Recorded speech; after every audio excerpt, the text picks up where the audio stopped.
केदारनाथ विधानसभा उपचुनाव के लिए आगामी 20 नवंबर को मतदान होना है। भारतीय जनता पार्टी ने केदारनाथ विधानसभा उपचुनाव में जीत का दावा किया है।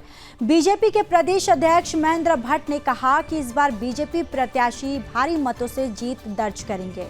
उन्होंने कांग्रेस पर कटाक्ष करते हुए कहा कि कांग्रेस केवल भ्रम फैलाने का काम कर रही है। आपको ये भी बताते चले कि केदारनाथ विधानसभा उपचुनाव के दौरान कांग्रेस में केदारनाथ यात्रा को लेकर सरकार पर सवालिया निशान खड़े किए थे। कांग्रेस के सवालों का बीजेपी प्रदेश अध्यक्ष ने जवाब देते हुए कहा कि चारधाम यात्रा को लेकर कांग्रेस लगातार भ्रम फैलाने का काम कर रही है। इस बार केदारनाथ यात्रा पिछले वर्ष की तुलना में 56 दिन कम हुई है। इसके बावजूद भी तीर्थयात्री भारी संख्या में दर्शन करने के लिए पहुंचे। महेंद्र भट्ट ने कहा कि कांग्रेस के सभी सवालों का मुख्यमंत्री पुष्कर सिंह धामी ने जवाब दे दिया है। केदारनाथ विधानसभा उपचुनाव में बीजेपी प्रत्याशी आशा नौटियाल की भारी मतों से जीत हुई थी। तो बीजेपी प्रदेश अध्यक्ष का जीत को लेकर दावा है। बीजेपी पूरी तरह से आश्वस्त है कि यहाँ पर बीजेपी जो है वो प्रचंड जीत अपनी जो है वो दर्ज करेगी और केदारनाथ में भारी मतों से बीजेपी जो है वो जीतेगी।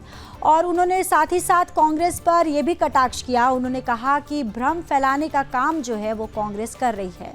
आगामी 20 नवंबर को मतदान होना है और बीजेपी प्रत्याशी भारी मतों से जीत जो है वो दर्ज करेंगे। दरअसल बीजेपी प्रदेश अध्यक्ष के द्वारा ये बातें कही गई। उन्होंने कहा कि कांग्रेस ने केदारनाथ यात्रा को लेकर कई जो सवाल उठाए हैं और केदारनाथ उपचुनाव में बीजेपी जो है वो भारी मतों से जीत जो है वो यहाँ पर जाहिर करेगी।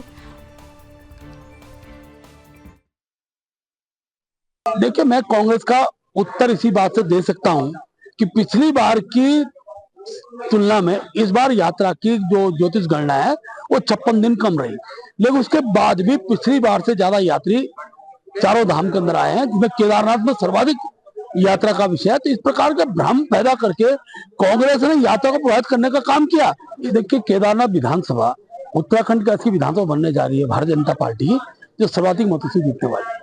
और जिस प्रकार मातृ शक्ति का जो ज्वार आशा जी के साथ दिखाई दे रहा है, जिस प्रकार का समर्थन दिखाई दे रहा है मुख्यमंत्री की 3 सभाओं से, इसका जवाब भी कांग्रेस के लोगों को मिल चुका है। मैं कह सकता हूं कि हमारा कार्यकर्ता बूथ स्तर पर जिस लगन के साथ लगा हुआ है और यहाँ की जनता ने तय किया है कि हम विकास के लिए मतदान करने वाले हैं। सरकार केंद्र में भाजपा की, राज्य में भाजपा की, इसलिए विधायक भी भाजपा का बनेगा।